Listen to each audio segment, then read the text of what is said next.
in and the heat can't get away. Okay.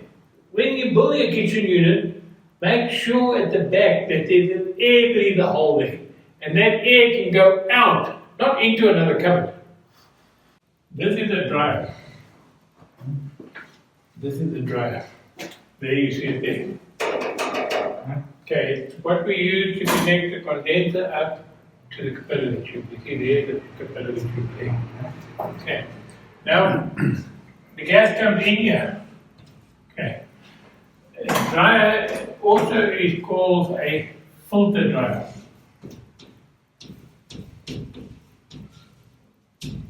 Filter dryer. Okay. But we normally call it a filter dryer. They come in 15 gram, 16 gram, sometimes 14 gram, sometimes even 12 gram, and then 30 gram, sometimes 25 gram. Okay, the 25 and the 30s we use for the Coke filters. Okay, all these others are just sort of China playing games, or whoever's importing and playing games. We normally deal with 15 gram dryers, but it's not important. 14 gram, 12 gram, 16 gram, whatever. Okay. We normally put 15 gram dryers on a domestic fridge. Okay. But what is 15 gram? Yeah, what do we do, man? Doesn't make sense. Okay. If you go and you buy medicine, okay, if you open the medicine, they normally got that little white bag in it. What's that white bag for? What does it do? What's the story behind it? The silica bag. Yeah, what's it for? It's to take out the humidity, take out the water. Keep the cold dry. Okay. From, Now that's exactly the thing. In the old days, we used to have a stuff called silica gel. Okay, but silica is quite fun. Okay, it's little balls of silica. Okay. Now, the what we call the descalant.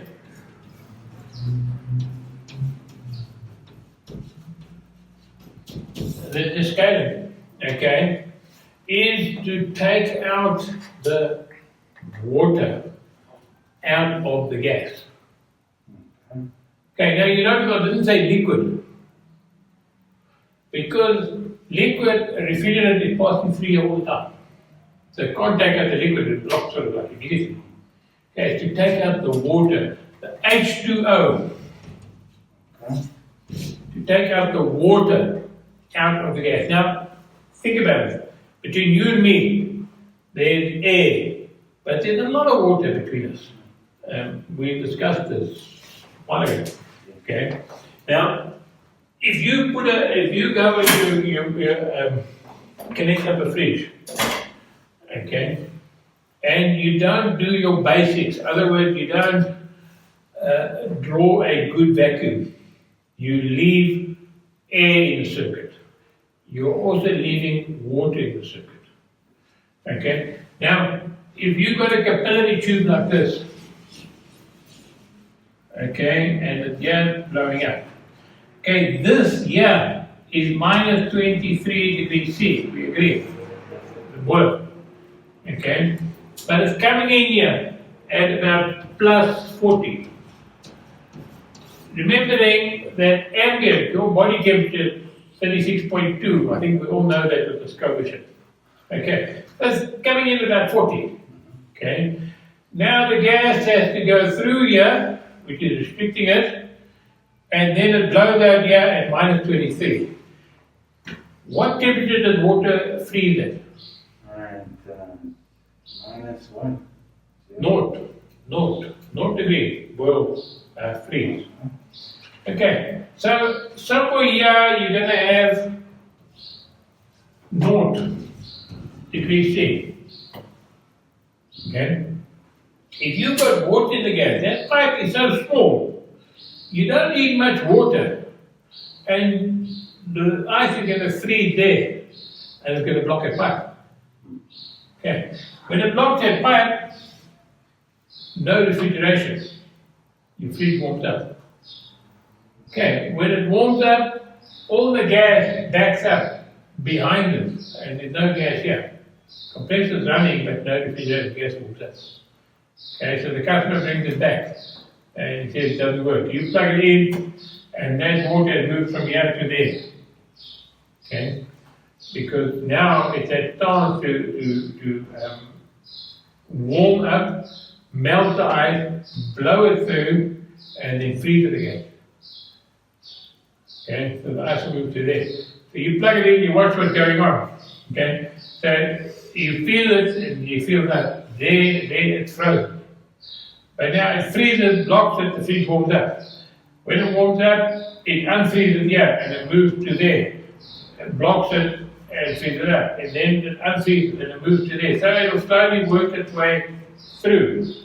And then come back and start again, all over the place. You have to get that water out, which is what the descalants are. We're saying regardless of what, maybe it's water in the gas, maybe it's water in the pump, whatever the maybe is, you put a dryer on to get rid of the water, because the fridge can run effectively. The descalant is the size of the descalant, or the size of the amount of silica in there in terms of grams to get rid of the water, which is why they're different or lesser. Okay. When you have had, let's say, a leak, let's say a customer has come along and tried to clean the evaporator and stabbed it with a knife. Gas blows out, keeps the compressor running, it draws the ice in, it's full of water. And you need to warn your customer, listen, this fridge is full of water. Okay?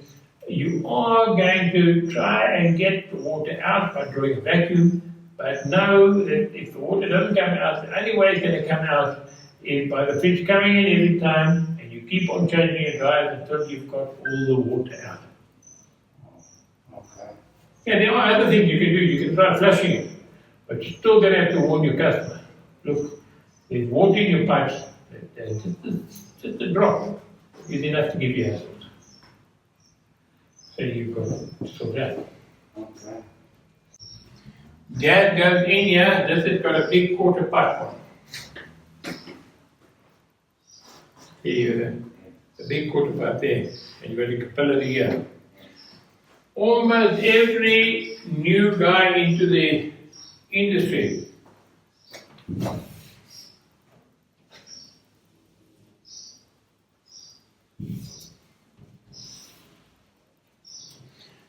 you've got to put your capillary in here, and you've got to weld it there.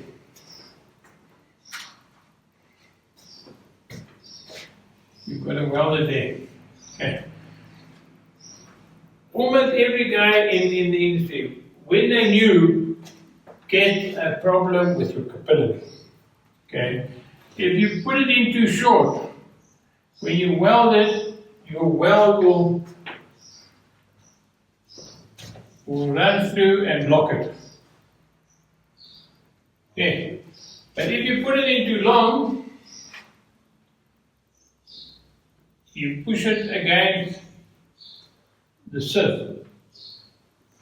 Okay. Now your sieve is supposed to let the gas through using the full area of the sieve. If you push it in against the sieve, okay, this is not going to happen.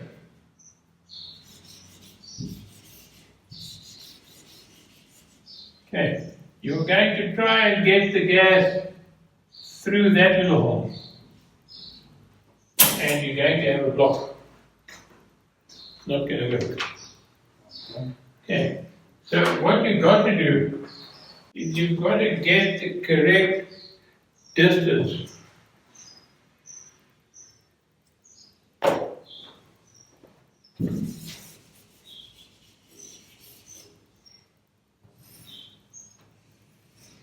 between there and there. Okay. And you get it about about midway, and there you go. And it's quite easy. Because you take your capillary and you push it in, and it comes onto the sieve, and you measure it. And there you know your sieve is. So you want to take it halfway there. And then you just bend it and put it in as well. Okay. You follow? Yes, sir. Okay. It is always a problem. A guy putting it in too short or putting it in too long. Okay. But there you see the two sieves. You see the coarse sieve and you see this. That's it. So here where the gas comes in on the big pipe, you've got quite big holes. You see that? Yes, sir. Okay, on this side you've got a fine screen. Yes, sir. I see that. Okay, now you're going to check your capillary between there and there. Okay, now you do, especially when you get a lot of block capillaries. When you're working on a fit, you've always got to be very, very, very careful about block dryers. If you feel a dryer, this shaft should be smooth all down. Now we're importing everything from China, and the tolerances are shocking. I mean, they make it just get by the pressure test. Okay, for the slightest thing, that will happen to a dryer, and then you've got problems. Right? If you get any deformation of a dryer, you've got problems. It mustn't deform. Okay, there's the dryer. There's the gas in, there's the gas out. The specific one, I still left the capillary in, probably because the capillary is blocked. So we're going to cut it close here to the dryer. Okay, we're going to look up into that side, we're going to look down into that side, and we're going to look what comes out of the dryer.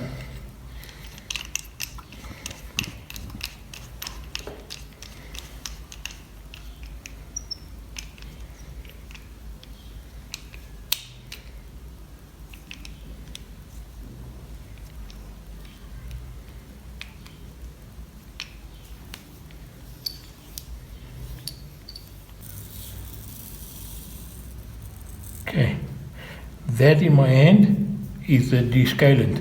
That's supposed to capture all the H2O, all the water, not the liquid. Remember, you remember that refrigerant flows through here as a liquid.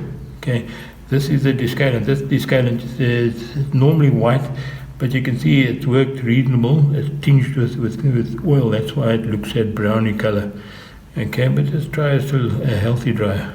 Okay, we've dealt with the descalant. That was 15 grams. In other words, this dryer is filled up with 15 grams of descalant, this being a 15 gram dryer. Right, if you can look in there, down there, can you see down there? Okay, that is the coarse filter. Remember that the gas goes up this way, so nothing wants to go out there, but this is the fine filter. You notice how fine it is. You can see the capillary. This is actually put in quite well. If you look into the whole of it, you'll see that it's clear. In testing it also, it's clear. So this capillary is in a nice position. It's between the screen and the L there. This capillary is about there. I would have preferred it to be about there. A little bit further away from your weld, so your weld doesn't come in and block your capillary. But this is a good capillary. Mustn't take that shape. I mean, this is a beautiful...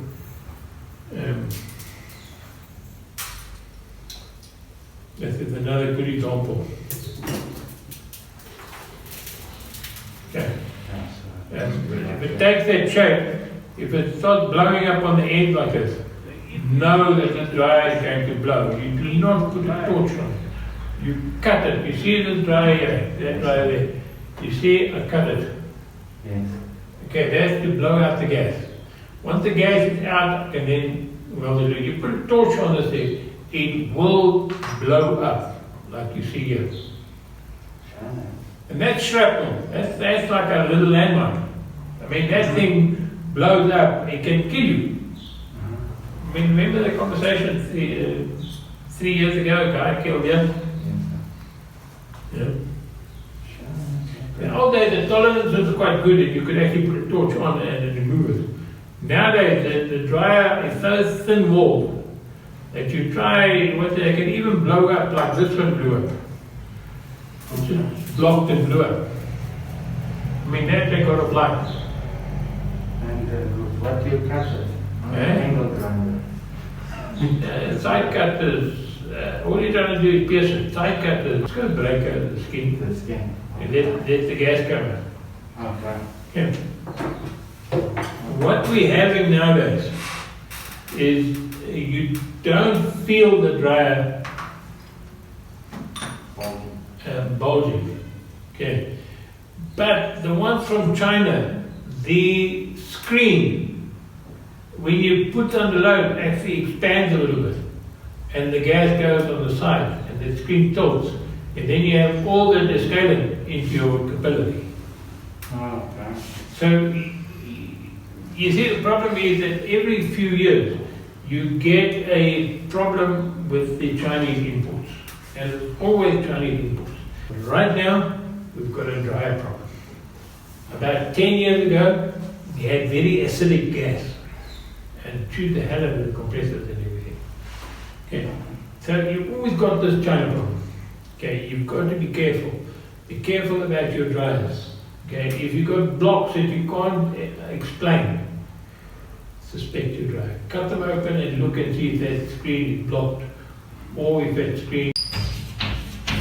Okay, domestic. Okay, that takes me a week to bring you up to speed on domestic refrigeration. Okay, here is our domestic unit. This is what is on any household fridge. This is your compressor. Okay, we're going to explain, we're going to teach you about the compressor. This is the unit that goes on the back of the fridge. We call this a condenser. Okay, we will go through it. This is the inside cold plate. What we call, the correct name is evaporator. It's called a cold plate. It's the item that gets cold inside, generates your heat. We will be going through this. The second week is going to be commercial.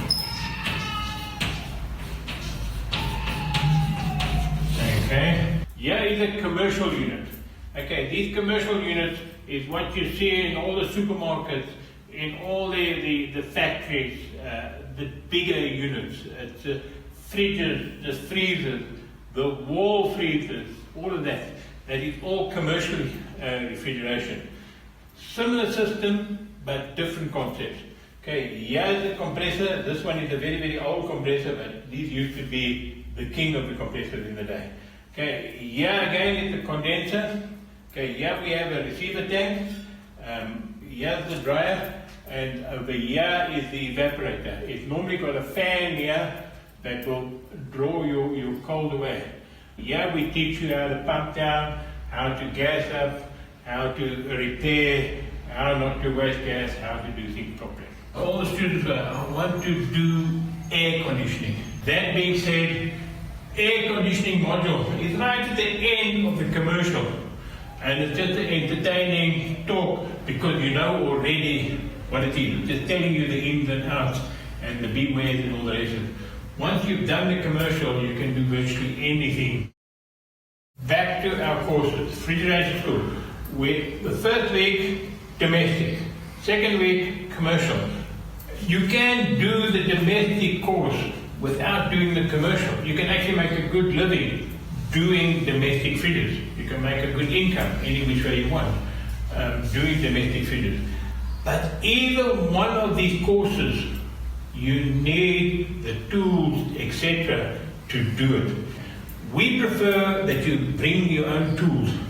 Okay? It makes no sense to do a refrigeration school training course and not have the tools and not have the ability to go out and start earning money, start fixing fridges. If you can't afford it, because believe me, tools are expensive. Okay? If you can't afford it, we will hire you tools out. If you want to come on the course and get tools later, also not a problem. You can get them hired out to you.